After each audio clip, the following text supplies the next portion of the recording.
Manchester City 3, Sunderland 0, and what a game it was. My God. It was a game for Manchester City to get in contention for the Premier League title. And they did that, and in fantastic style as well. So, let's look at this. These two have been today's best performers, especially the guy on the right, but we will talk about him in a second. Manchester City had most of the momentum throughout the game. They had 64% possession, had over 2 expected goals, but it could have been 5 or 6-0 as well. 18 total shots and 3 big chances, compared to Sunderland with only about 0.7 xg. That number is diabolical, 0.69, and only 1 big chance. They are probably counting the one from Isidore, where Diaz lost the ball. Most of the momentum was on City's side, as you see here. Sunderland had small patches where they had the higher goal probability. That's what this chart is basically calculating, the goal probability for each side.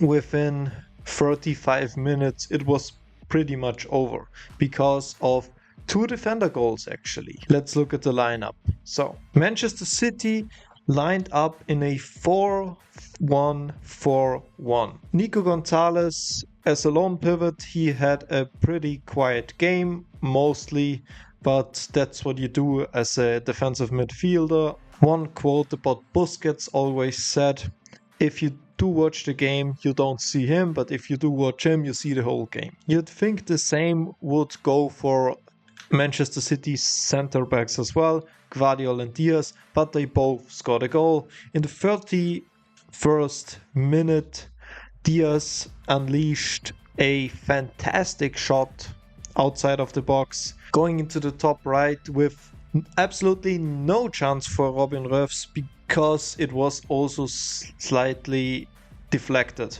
Now, granted, City had another goal just 4 minutes later by Gvardiol, and it goes to show you that corners are getting increasingly more important. It's the new meta now that in the Premier League you have extreme importance for dead balls, meaning corners, free kicks, and of course your long throw-ins as well. This first half should be a precursor to what happened in the second half, because this man right here got the assist for the first goal of Ruben Diaz. And in the second half it was the Ryan Cherki show. First up, single-handedly creating a chance for Erling Haaland, getting past 2 Sunderland defenders, dropping the Sunderland defense on their ass and getting a nice lob to Haaland, which he missed. It was Haaland's only chance this game, the one that Cherki created. He was pretty quiet. Most of the time, Sunderland defense, especially Dan Ballard, had him on lock, but because they conceded 3 goals, he has such a low rating. I think he was actually better than that. Obviously, Haaland didn't score his 101st goal today because the Sunderland defense with a 5-back, they were pretty good in locking him down. But as I already said, one man they couldn't lock down was Ryan Cherki. And in the second half, he basically got in there. First, almost assisted Haaland's goal. He had already assisted in the first half, and then absolute magic happened in a style of Dimitri Payet almost. You're thinking to yourself, after seeing that cross, that Rabona cross, he gets past a Sunderland defender and then puts in the Rabona cross for Phil Foden to head home. Fantastic cross. The assist of the season so far, you would have to say. As seen, the key facts: player of the match rating 9.1, completed the most dribbles, created the most chances in the match as well. So honestly, what do you have to do to get a 10? I don't know. You should have had one, honestly, with these 2 assists today and running the show. Phil Foden, also great performance. He's had goal and an assist, also 2 goal contributions. Phil Foden is getting back on track to what he was at at that one season where he was PFA Player of the Year, and now he's getting back there. It was always the question, how can Man City win when Erling Haaland doesn't have his day? And Phil Foden is one of the guys alongside Cherki in this game that showed even if Haaland has an off day, he can perform and get City the win. He was one of the difference makers today, a secondary difference maker, you could say. Personally, Jeremy Doku, also enjoyed this game from him. Had like a few very good dribbles, nice pass accuracy, 5 chances created, dribble past 0. That statistic is kind of flawed because he basically dribbled past, I think, Getrauda, yeah. He dribbled past Getrauda and curled it onto the post. So that was one of the big chances that City didn't score in this game. On the other side, Bernardo Silva, well, he had a quiet game, and I think he's largely ineffective on that right-hand side. He's not a winger, he's not as young, he's not in his prime anymore. He's 31 years old, of course, he's the captain of Man City still. They need to find a better system, I think, especially in the bigger games. They're playing us next week in the Champions League, so I don't think you can allow Bernardo Silva to start there with our especially left-sided options. He can't press them.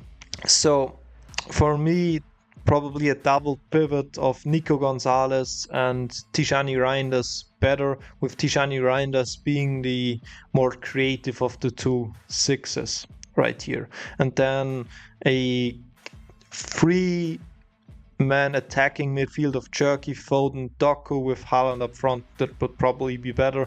You can also, of course, throw in someone like Mamouche as a second striker behind Haaland. He does the job excellently. So generally, yeah, Nico O'Reilly, decent game. Mateus Nunes was okay as well. Donnarumma had that one massive save he had to make, especially against Isidore when it was still 2-0, when Diaz lost the ball, which is crazy that he actually got an 8.4, even though he's made such a giant mistake. But I guess keeping a clean sheet for a defender also boosts his rating, of course. On Sunderland's side, Enzo Lefebvre actually, he had a good chance from distance in the first half when nobody just pressed him. He got over that left side, like the side where Bernardo Silva and Mateus Nunes are, where I thought, yeah, good chance. Sunderland can do something in this game, but still, it was always gonna be City, and City are levels above Liverpool right now in terms of form. And if anyone had Sunderland winning this game, you would have had to be out of your mind. Isidore missed a big chance after Ruben Diaz, this one in particular, after Ruben Diaz passed him the ball, basically lost it very stupidly. The XG was 0.45. Actually would have thought it'd be higher. Decent game for Isidore, I think, because he missed that sitter, that the rating dropped so much. But the Sunderland offense, of course, they're playing a 5-4-1. It's Isidore and only Isidore. Traore was pretty silent. Xhaka had one chance where he hit the post of his second ball. City couldn't clear. Bellard was pretty decent alongside Alderete and Getrauda at marking Haaland and nullifying him for pretty much the whole game except that one chance. Robin Reus looked quite good. He's the unlucky man today, conceding 3 goals, but yet that one save against Cherki, this one right here, and another one. So honestly, that goal he concedes from Guardiola, that header for the 2-0, and the other two, he can do nothing much. I mean, the goal from Foden right here, well, he's going to his right and the ball's going to his left, so can't do much. And the ball's bouncing in and off the crossbar. He can't do much there. But all in all, you have to say, Man City, fair play, honestly. And that now puts Manchester City on second place with having won 4 of their last 5 games. Next fixture is Crystal Palace, which they should definitely win. And they have the same goal difference as Arsenal, only 2 points less. Well, Arsenal are choking this league again. It seems like it's second every year. I don't know how they do this every year. No idea. Drawing to Chelsea, yeah, I guess. Drawing to Sunderland, I don't know. Well, Arsenal, I guess, is still missing the killer striker, which Manchester City have the best in the world at. The best goal scorer in the world, Erling Haaland. No big problems there, and they have Wolves coming up next. Arsenal should be wins for both sides, but now it's really getting close. Even Aston Villa now gets up to 30 points with that win over Arsenal today, having won the last 5 games. Fabulous run from them. Great job, Villa. Great job, Emery. After that rough first month, and City are really looking to be in contention for the title now. And Chelsea, oh my god, I don't know why, but they are choking it again. Chelsea screams inconsistency. With a draw against Bournemouth today, yeah.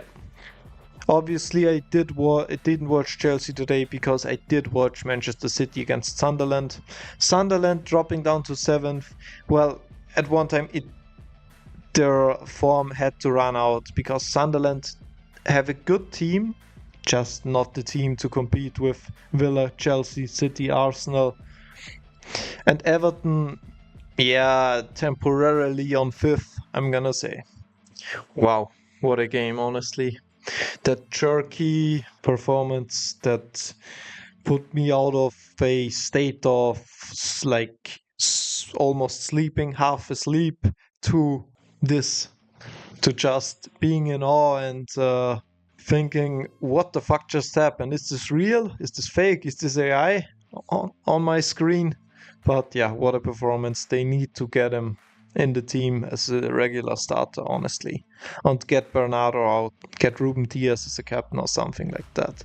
Or Phil Foden even. So, Manchester City, well done, guys. Well done. Like, share, and subscribe, guys. And I'll see you soon. Dan Show out.